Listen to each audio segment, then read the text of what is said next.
have you ever been kicked in the leg really, really hard? If you have, you know how absolutely shocking it is to feel your whole leg bone reverberate. It almost feels like your leg is rebooting to a certain extent. I feel like this is the core foundation of blunt weapons. When you get hit really hard in the jaw, reboot. When you get pushed really hard and land on your back, soft reboot, so on and so forth. Blunt weapons, as funny as it sounds, kind of have like a passive stun effect on the body. A siren screaming, "What the hell was that?" But what if you didn't get hit in the leg with, well, another leg, or hit in the jaw with a fist, but instead something a lot smaller and even denser? Well, I think it'd be more than just a reboot. But we're getting a little ahead of ourselves. This will make a lot more sense if you see what happened in last week's stream. Let's see how good maces are. Wow. That was a hell of a force multiplier. Are you ready?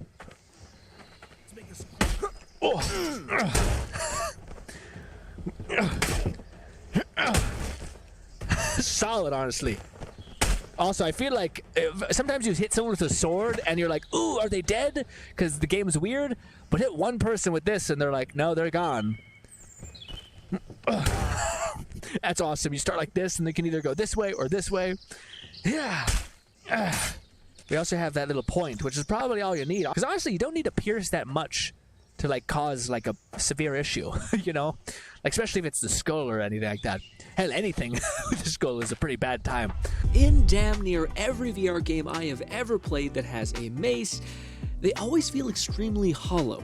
At best, just bunting the enemy a little bit back or putting them on the ground only for them to miraculously spring up in a second or two. But the full release of Blade and Sorcery is different. For the first time, maces feel like what they really are. And that is one of the weapons that gave human beings one hell of a fighting chance in the game that is survival. And unlike other weapons, maces proceeded to refine themselves so they were the equivalent of the kind of Swiss Army knife of the weaponing world. And this happened sooner than you think, I might add. But I'm getting a little ahead of myself. What makes maces so special, you might be asking? Well, truth be told, I know a lot more about spears than I do about maces, but here's my best shot. Instead of having to focus on something like edge alignment that you do with a sword, with maces, you're rewarded exponentially for using things like strength and leverage. Let me explain. I've heard a lot of people over the years say that maces are so good because they are just so easy to use, but their supposed skill ceiling is a lot lower. Therefore, they probably lose to things like swords and the like. But if I could be so bold, I think this is a little bit of a misread. Yes, it is true that maces in general are just big, heavy sticks that if you swing and it happens to connect, bonk or splat is the outcome. So it goes without saying, if you're stronger, you'll be able to reset and come crashing down a lot faster, and that'll make a pretty big difference. But just like we talked about last week when it comes to spears and axes, it is so useful to be able to reach to the weapon's center point, resetting it from said balance point, priming another strike, and letting it rip. And that can make an even greater world of a difference. And again, I love swords as much as the next guy. But having so much handle real estate is so valuable, not only because you're able to change the lever, but also it allows you to leverage things like your body, because not every part of the weapon is dangerous not only to your enemy, but also to you. But even more than all of that, it opens up a whole world of possibilities of moves and techniques for you to be able to implement. And a lot of them, shocker, are not nearly as covered as much as swords. For instance, if an enemy gets close and, for instance, grabs your arm or your shield, or you're just stuck into a weird grapple, you can slide your hand up to the mace head and use it as an impromptu brass knuckles, or the more likely, dagger slash sword slash shiv. And you go to yeah. Ugh. Prison rules, bitch. Yeah, all that. Another fantastic use case for this little spike is piercing through armor. So if you can grab with two hands, you have all the leverage in the world to punch through some seriously dense armor. Granted, most maces can just punch through armor anyway, or turn armor into a trash compactor slash straitjacket. If you know what that means, you know what it means. If you don't, never mind. Okay, this one might be a bit of a rant, but I think people have a really weird idea of what slicing, or let's say cutting, does to the body. The reality of getting cut is no doubt painful, but given how sharp the weapon is, cutting's effect on a body filled with adrenaline is not the same kind of off button that you might be thinking. Hence why Spear's ability to punch really deep into internal organs and its ability to retreat or keep the enemy at bay long enough for the bleeding effect to take place was another reason of why they were so good. Not to mention, a lot of the cutting tests out there I find at least to me, are quite flawed. If you've ever seen a cutting test with like a ballistic gel dummy with like a sweater on or like any sort of clothing, it exponentially makes it harder for the weapon to cut through, and you're certainly not like cutting in 3 inches deep. And if it is, it's usually with a perfectly just sharpened sword. And another way that I think they're pretty flawed is just how stiff these ballistic gel dummies or tatami mats are. If you've ever seen anyone actually get hit even just by a punch in, let's say, the kidneys, your body's natural inclination is to actually fold around the impact, not stay fully flexed and absorbing all of it and then resetting to the point in which it just got hit as much as possible. Usually, when you get hit by a force, or stabbed or sliced, your body naturally recoils to get away from it or to try to stop it in some way, cradling it, and not just staying there hard as hell stiff, which, yeah, as crazy as it sounds, I think a better test would actually be hanging one of those tatami mats by a string. That way when you hit it, it actually folds around or adds some kind of pinch to the blade itself, which is the natural thing that your body would do when it essentially recoils. And again, a lot of these ballistic gel dummies or tatami mats are like very, very grounded, almost as if you're doing like a horse stance and then just getting slashed, which is hella abnormal. Disgustingness aside about the trauma of impact wounds and all that stuff, slicing damage specifically I feel like is a very warped idea of what it actually is in practice. In fact, if you look at a lot of like gang violence of any kind, it's stabbing, like jabbing kind of impacts that are terrible because it can reach into internal organs and fuck your whole life up. This is all to say that slicing someone, for instance, in the thigh and hitting them with a steel ball is a world of a difference. Yes, surface level, the sword might do a lot more damage, possibly bleed out, all these things, but hitting somebody even with a small amount of weight, like a tiny hammer or a steel ball, has a high likelihood of shattering their bone extremely easily. In fact, it's actually better because it bypasses all of your muscle tissue and just pushes all that force down into the hardest possible weak point, which happens to be your bone. And I think you'd have a higher chance of walking off a slice than something that just cracked said bone. But I'm open to this being up for a little bit of a debate. Maybe we need like a trauma surgeon in here to talk to us about it. I don't know. Why this is relevant to maces is, say you do hit somebody with a steel mace in the leg. Well, if it doesn't shatter their leg bone, it at the very least should put them on their ass. That's a lot of force to just get thrown at you. And with the person on the ground with their leg basically resetting, you're primed up for a crushing strike, or what I know is a Cain crushes Abel strike, but yada yada. The point of all this is just to say that blunt force trauma has one hell of an effect on the body that I feel like doesn't get talked about enough. If you ever see HEMA, which I love by the way, I love the HEMA videos, you then do not see a person wielding an actual heavy mace because it would kill them badly, horribly in fact. You oftentimes see like some semi-sharp, sword play, people being careful, etc. But sure as shit, you don't see a ball that's even slightly above 2 pounds because it's not good in any conceivable way. Okay, so it's probably time for me to clear something up with the gameplay that you've been seeing this whole time. In the full release of Blade and Sorcery comes a story mode, in which at the beginning of said story mode, you get the option between picking 3 kind of advantages or proficiencies. You can choose to slow down time for a moment, acting as kind of like an adrenaline surge, I guess. You can also choose to be more proficient with magic, or you can have a body that would probably make the Spartans jealous. Of course, with my love for weapons, I chose the enhanced strength. Now, although it is a little excessive at times, it's a physics engine, it kind of is rubber bandy at times, I still think it is in the realm of possibilities, although I'll grant you it's probably like 1 in 100,000 type of abnormal, but still.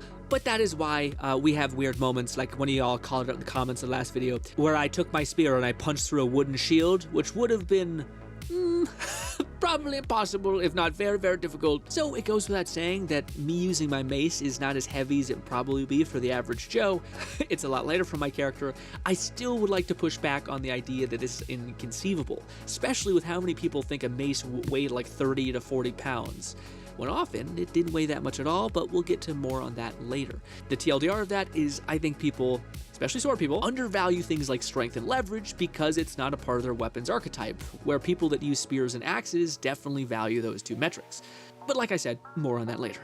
What are some of Mace's weaknesses, you might be asking? Well, the weight can be a problem, affecting your ability to recover said weapon if you miss, But I feel like this problem is often overstated and misunderstood in general because a lot of people that talk about maces tend to have a sword background. I feel like sword people treat maces like swords, and that's not what they are. Oftentimes when I hear people talk about maces, it's about putting all of your strength into one single strike, but coming from the world of spears, and a little bit of axe at this point, that's just not how you use them. Maybe if you had a shield and you could completely guarantee your protection to a certain extent, but the risk of completely dumping all of your eggs in one basket and then missing is too great. Something you can kind of get away with when it comes to swords because they're pretty light. But the catch-22 is that you don't need that much force to do a shit ton of damage. Most maces were actually like 3.75 pounds, at least that's what Google said. Not impossibly heavy actually. And if you had a shield, there are much safer and wildly more efficient ways to generate force.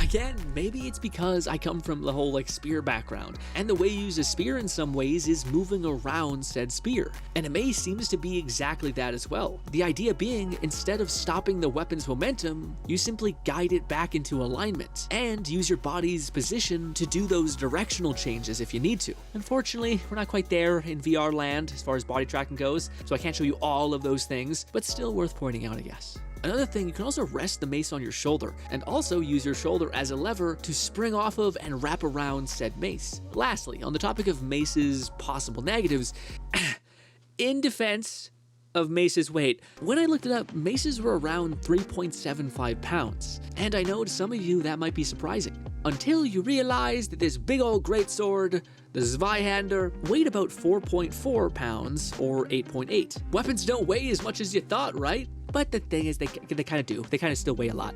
If you've ever had to hold onto something that's really tall, the further you let the tip go forward, the more that multiplier on the very end, or the weight on the end, gets exponentially heavier. So a 15-pound mace, tipping it over to the side, gets exponentially heavier than 15 pounds. People who can press 60 pounds above head, dumbbell-wise, would struggle with a 15-pound weight, holding it horizontally for a few seconds. How do I know that? Because I'm that guy. But if you think about what I said a moment ago, about the key to using a mace isn't about stopping it, but instead guiding it and letting it move around you. It's not that surprising when I can say that I literally own a 15-pound mace. But it doesn't look like this, instead it looks a lot more like this. It's a workout mace, essentially. And funny thing is, that's not even that impressive. There are people that can push like 25 to 40-pound maces overhead and swing them around their back, and it is crazy. Definitely one of those things that people are like, totally can do it, and then you do it to them, they're like, I almost broke my back 5 times. And what's awesome is a lot of these exercises that are meant to develop your joint strength and all of these things, they're healthy for you, are building off of this exact same thing. Movement patterns that we've been using since the dawn of time, these casting patterns to a certain extent. One of these exercise movements is the one you're seeing right now, where we're moving the weight overhead. Now I know this is not a one-to-one, but still. There's this great channel, it's fantastic, been following for a long time, called Houston Jones, the masochist king / the man that makes weapons bleed. And albeit on a surface level, a little masochistic, on a deeper level, comedy. He uses a kind of flail every now and again, but it's usually like polymer plastic or something of the like. But a little while back, he actually used a steel ball on one of his thighs, and even though the mace head was relatively small, they couldn't swing very hard at all for fear of him shattering his thigh bone, one of your strongest bones. So my point is that you don't need a lot of power or leverage to gain a lot out of a mace, and you definitely don't use it like you use a sword necessarily. The reason why I bring all this up is 1, maces aren't as heavy as you might think. 2, it is entirely in the realm of possibilities for a human being to become really quick and efficient while using a mace, hence I'm using a 15-pound mace swinging it around. And 3, you don't need that much force anyway to do any of that. Oh, and a quick TLDR, that's me. And my hands. I'm gonna get questions, so I might as well answer it here. I was born missing a couple bones in my fingers, and overall didn't have too much time in the oven kind of vibe with that. so I don't have the most to work with, literally baby hands. But despite all that, I can still press 60-pound kettlebell above my head, as well as do all of the casting patterns with a mace with basically no fingers to kind of fully wrap around it. And if I can do it with my limitation, I sure as shit think you can as well. So this idea that maces have like a limitation or that they're weak in a certain area, I think the call for that is strength. And not a lot of people want to get significantly stronger in their hands specifically to be able to kind of hold an unruly weapon, I guess. Especially people who use swords dominantly, who have an entirely different like muscle structure and twitch fiber set that is valuable to them. Not that one's better or worse, mind you, it's just one that requires training in different regards, and swords are a lot more popular, i.e. a lot of people have a love for swords. Not a lot of people want to make the conversion to the strength level that you need in your arms, shoulders, spine, and all these things to keep your body from folding when doing these back swings and things like that, so on and so forth. Okay, so with any luck, we talked about how maces come with a lot of advantages and hopefully talked and spoken to some of the remedies for the disadvantages to some extent.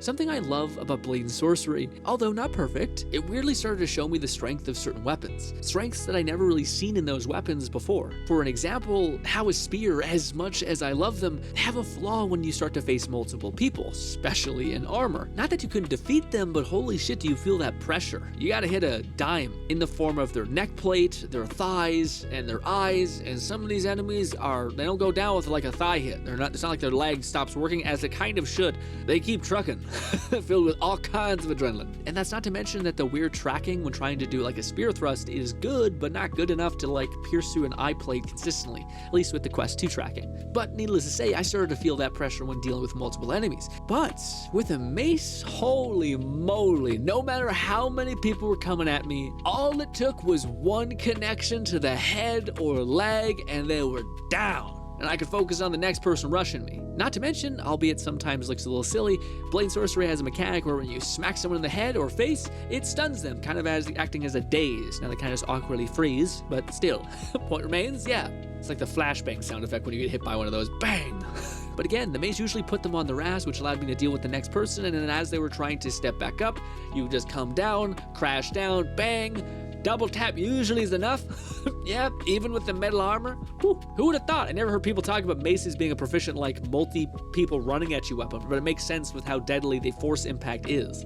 Again, there's a reason why in HEMA, you don't see people using actual maces when you do see people using actual swords, albeit they're dulled, still. There's no way to really take the deadliness out of a mace. You know what I mean? We'll make it lighter, and then it's like, but doesn't that just completely defeat the point of the whole point of it? And again, something I didn't think I needed to really talk about is how deadly maces are when it comes to armor. If someone was wearing like the most expensive piece, which is like the chest plate essentially, and you were to hit that with a mace, it would crumble usually, and that in itself is a giant problem because now you have a steel thing that is your own armor kind of compressing into your lungs, kidney, ribs, or whatever, and not good. Not good. Needless to say, maces and armor, mwah. But I did allude to something at the very beginning of the video, and that is mace's ability to evolve over the years into what I would argue is the true Swiss Army knife of the melee world. Not pole arms, chill people. I'm referring more to the small, compact-ish, sword-adjacent size tier, yeah? Okay, and funnily enough, this dawned on me when this happened.